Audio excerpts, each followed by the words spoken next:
Hello everyone, मैं यहाँ पे हाईलाइट करने वाली हूँ एक कंसर्न जो मैंने जून और अगस्त में पेश किया है।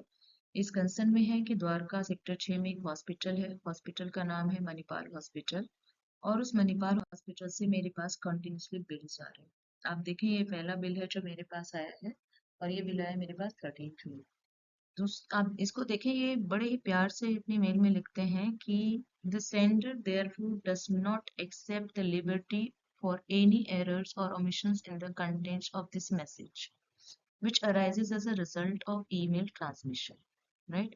उसके बाद ये भी लिखते हैं वो warning, no employee addresses or third party is authorized to conclude any binding agreement or behalf of Manipal Health Enterprise with another party with this email without express written confirmation. Okay, मैं इस चीज को Manipal customer care में highlight भी कर चुकी थी जब मेरे पास बिल आया था। आई वॉज वेरी टेंस्ड और मैं बहुत परेशान भी हुई थी, फिर मैं गुस्सा भी हुई थी, फिर मैंने उनके कस्टमर केयर में मैसेज भी किया था कि इतनी बड़ी मिस्टेक कैसे हो सकती है, it is definitely a fraud.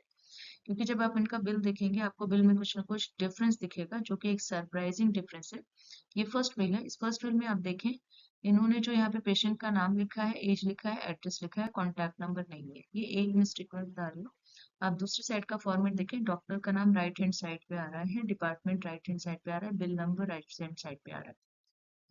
इसका नेक्स्ट बिल देखिएगा। अब नेक्स्ट बिल में आप देखें, ये भी सेम फॉर्मेट है इनका, बट अगर आप आगे जाते हैं तो इनका ये फार्मास्यूटिकल्स का बिल भेजा है, इसका फॉर्मेट इन्होंने मुझे कुछ और दिया है।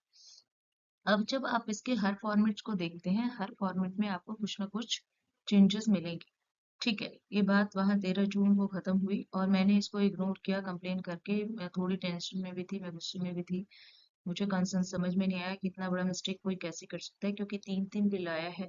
ऐसा कैसे हो सकता है किसी हॉस्पिटल का ऑनलाइन बिल जनरेट हो रहा है और उसके स्टाफ ने रिपीट मिस्टेक की। अगर रिपीट मिस्टेक हुई भी है तो इस रिपीट मिस्टेक को सॉर्ट आउट क्यों नहीं किया?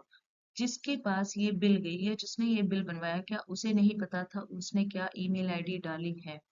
तो ये कैसे हो सकता है कि ये गलत बिल जनरेट हुआ है, गलत एड्रेस, ईमेल एड्रेस एंटर गलती से हुई है? पहली बात। दूसरी बात, मुझे फॉर्मेट समझ में नहीं आया, बट ये मुझे रीजन दे सकते हैं कि मेडिकल का अलग है, फार्मा का अलग है, मैं उस बात को भी कंसिडर कर लेती हूँ। लेकिन मेरे पास फिर से 25 अगस्त को मेल आती है और मेरे पास उस दिन 5 मेल आई हैं, जिसमें से 3 मेल आई हैं सेम बिलिंग का, इसमें ओपीडी का। और इस बिल में आप देखेंगे फॉर्मेट चेंज है, इन्होंने फॉर्मेट यहाँ पे अलग किया हुआ है। यहाँ पे एड्रेस के साथ साथ कॉन्टैक्ट नंबर और डॉक्टर का डिटेल भी फिल किया है। लेकिन आप देखेंगे कि डॉक्टर की डिटेल यहाँ राइट से लेफ्ट हो गई है, राइट।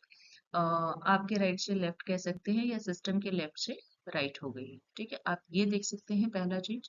दूसरा चेंज आप ये देख सकते हैं कि इन्होंने जो मुझे बिल भेजी है उस बिल में एड्रेस और कॉन्टैक्ट नंबर दोबारा अपडेट कर दिया है, लेकिन ईमेल आईडी अपडेट नहीं हुई। ईमेल आईडी अभी भी मेरी ही अपडेटेड है और इन्होंने 5 मेल मेरी आईडी पे भेजी है। उस मेल में से 3 मेल जो है, 3 मेल की जो है अटैचमेंट नहीं थी और 3 मेल की अटैचमेंट, सॉरी, पहले मेल में अटैचमेंट थी, दूसरे मेल में अटैचमेंट नहीं थी, तीसरे मेल में अटैचमेंट थी और वो सारे बिल्स की अटैचमेंट थी, ओपीडी बिल्स की। उसके बाद मेरे पास इवनिंग में 2 मेल और आती हैं। उस ईमेल पे इन्होंने जो है मुझे रिपोर्ट भेजी है, प्रॉपर उस दिन का डायग्नोसिस रिपोर्ट है, ब्लड रिपोर्ट है, उसकी रिपोर्ट आई है। मेरा ये कहना है कि क्या इतनी बड़ी गलती किसी हॉस्पिटल से रेगुलर टर्म पे हो सकती है? और अगर किसी हॉस्पिटल ने रेगुलर टर्म पे ये गलती की है तो क्या ये हॉस्पिटल हॉस्पिटल ट्रस्टेबल है? और अगर ये हॉस्पिटल हॉस्पिटल ट्रस्टेबल है तो जिस भी पेशेंट, जिस भी आदमी, ये हिमराज सिंह जो भी पेशेंट है जिनका यहाँ पे ट्रीटमेंट चल रहा है, क्या वो खुद या उनकी फैमिली इतनी इर्रिस्पॉन्सिबल है कि उनको नहीं पता कि ईमेल के लिए उन्होंने गलत ईमेल आईडी दी है? और अगर उन्होंने गलती से गलत ईमेल आईडी दे भी दी है तो क्या इतने दिनों से उनको पता नहीं चला है कि उनकी रिपोर्ट्स कहाँ जा रही हैं? और अगर ऐसा है तो ऐसा क्यों है? मैं इस ऑडियो को इसलिए शेयर कर रही हूँ क्योंकि मैं परेशान हूँ और मैं किसी और की गलती की परेशानी अपने ऊपर क्यों, मैं टेंशन क्यों हूँ? ये हॉस्पिटल की गलती है, ये उस पेशेंट की, उस पेशेंट की फैमिली की गलती है। और मैं चाहती हूँ कि आप लोग इसको देखें, समझें, शेयर करें।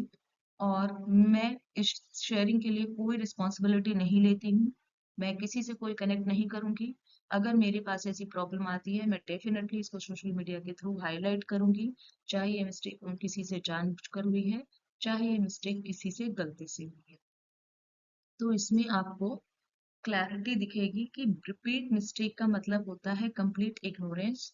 उनके पास मेरी आईडी आई कैसे? अगर आईडी आई भी बाय मिस्टेक भी थी, पहली बात तो मुझे कोई एक्सपेक्टेशन नहीं लगती कि इन्होंने बाय मिस्टेक डाली है, किस कोई भी कैंडिडेट कहीं से भी हो।